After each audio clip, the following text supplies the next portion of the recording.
I completely agree with you, sir. But when you ask in your class how many of you want to be an educator, I really don't know how many hands will go up, because education, our teachers are not paid off well, and ultimately we all have to learn our livelihood, and we all want to reach to a certain level, right? And today we see edtech companies. They are ultimately catering to schools and to the students, and they are doing phenomenal. They are being funded crazily. So that is how this thought came to my mind. Why not turn schools also into a corporate? And I really don't see anything wrong in that, sir.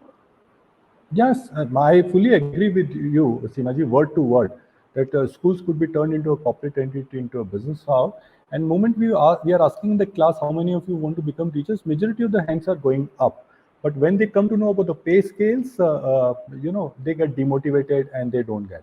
But again, here I would point out that uh, the salaries are linked to fees, right? Salaries are linked to fees. And when fees in India are heavily regulated, right from Kashmir to Kanyakumari, both by the state and the central governments, and there are agitation of parents. So, it's a huge cap on the this thing. So there's no free hand on that part. So if you give recently, our current government has permitted some of the universities to define their own curriculum, and with the target that you should be in the top 5 universities of the world, and define own fee structure and do anything on that point. They have given free hands as a test.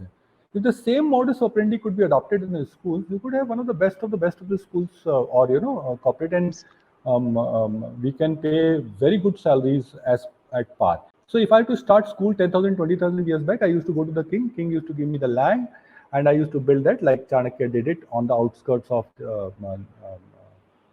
Magad, and many such cases. Aristotle, Alexander did the same thing in Greece.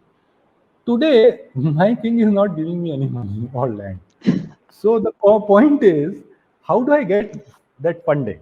So the social contribution or partnership is the only way, which is, I go back to my parents and I ask that let's contribute, and this thing. If king starts giving money, like in United States, for each student, if I can share numbers, if I'm running a primary school, I can get a funding to build up the building from Bill Gates Foundation or anybody, and then I just have to take 100 admissions. And in 100 admissions one year, the government is paying me roughly around $25,000 for each child. For higher classes, $30,000. For lower classes, $20,000. On an average, $25,000 for each child.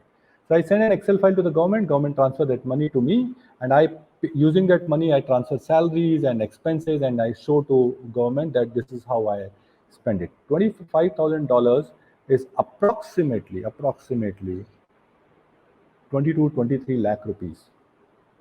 Now you think what they are doing there in 22, 23 lakh rupees, we Indians are doing better in just, let's say, on an average 30, 40, 50,000 or 1 lakh kind of a fee. That's an average fee structure in India. And I'm not True. taking very low also.